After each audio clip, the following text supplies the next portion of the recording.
Le contenu paradoxal, le nouveau type de contenu qui vend, comment on fait pour trouver des idées de type de contenu paradoxal, comment on fait pour le créer, tout simplement. Alors, pour créer ton contenu paradoxal, la première des choses qu'il va falloir faire, c'est de lister les problèmes auxquels sont confrontées les personnes de ton audience. Il faut lister les solutions, les bonnes solutions qui peuvent être apportées pour solutionner ces problèmes-là. Il faut lister les états émotionnels dans lesquels ton prospect se trouve. Et il faut lister les mauvaises pratiques qui ont lieu dans ton industrie. Donc, tous les plus mauvais conseils que pourrait te donner le plus mauvais coach de la Terre dans ton industrie, voilà, tu les listes. Tous ces mauvais conseils-là, tu dois les lister. Quand je te dis état émotionnel, ça veut dire que tu dois prendre le temps sur une feuille d'aller détailler c'est quoi toutes les peurs de ta clientèle. C'est quoi tous ces doutes. C'est quoi qui lui crée ses plus grandes frustrations. J'ai pas besoin de trouver un problème idéal en fait là. On n'est pas en train de définir le problème idéal. On est en train de s'apesantir sur ce que ressent ton audience pour aller lister tous les problèmes plus ou moins importants auxquels elle est confrontée et ceux qui sont le plus impactants pour elle. Ok ?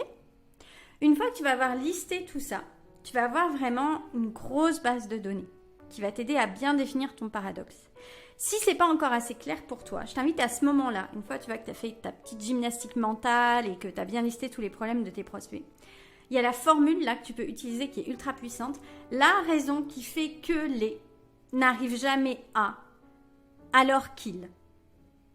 La raison qui fait que les entrepreneurs n'arrivent jamais à vendre leurs produits, services, alors qu'ils passent leur temps à poster du contenu.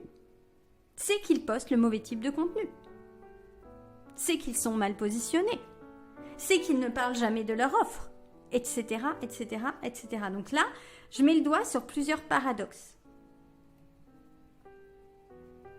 Je te donne des exemples de titres de contenu paradoxal. Alors déjà, tous les titres négatifs, ça marche à fond la caisse. Ensuite, tout ce qui est opinion divergente, avis impopulaire, tu vois.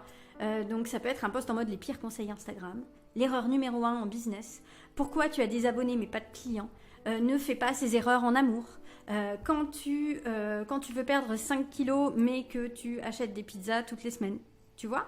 Tout ça, ça peut être des titres qui sont de l'ordre du contenu paradoxal. Et le contenu paradoxal, c'est pas juste un titre négatif pour un post en mode THVA. Je vais te donner toutes les solutions pour éviter en erreur numéro 1 en business. Non, on fait pas ça en fait. Un contenu paradoxal, il est là pour... Tu te souviens de tout le blabla que je t'ai fait sur la psychologie marketing. C'était pas pour faire joli en fait. Le contenu paradoxal, il est là pour susciter une émotion. Donc là, je suis désolée, je suis navrée. C'est un contenu qui sert à remuer le couteau bien comme il faut dans la plaie.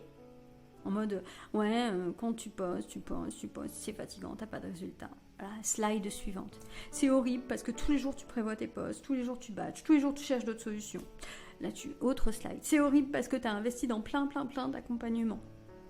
Voilà, tu fais défiler comme ça tous les pourquoi c'est horrible.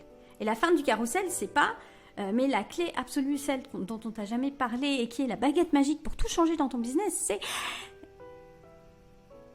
À ce moment-là, quand tu vas dire la solution à tous ces problèmes-là dont je t'ai parlé, c'est soit tu donnes vraiment les solutions et dans ce cas-là, tu fais du contenu THVA et c'est pas du contenu paradoxal, soit tu dis à ce moment-là, tu auras la solution en téléchargeant mon freebie et c'est du contenu paradoxal, c'est même limite du contenu déclic parce qu'en fait, ils sont obligés d'aller poser une action qui les engage pour trouver la solution. Sinon, tu peux aussi dire, la solution c'est... Et là, tu nommes ta solution. Mais sans l'expliciter. Et dans la description ou ailleurs, tu expliques que s'ils veulent savoir comment implémenter cette solution, c'est justement ça qu'on fait en coaching, par exemple. Tu vois ? Donc, faut faire attention au contenu de ton... faut faire attention au contenu de ton contenu paradoxal. Tu m'as compris. Donc, en résumé, il faut vraiment toujours, quand tu crées une pièce de contenu paradoxal, que tu te demandes qui va lire ce post. Quel est son problème du moment ?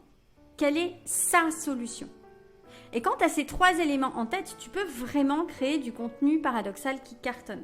Moi, depuis que j'ai lancé le contenu paradoxal, je ne compte plus le nombre de personnes qui viennent me voir en me disant « Je viens de te découvrir grâce à ton dernier post.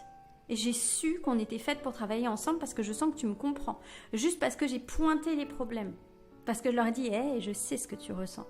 Je sais où ça te bloque. » Et je me suis permis de leur dire « Au fait, j'ai la solution. » Tu vois, c'est ça que tu fais avec ce type de contenu-là.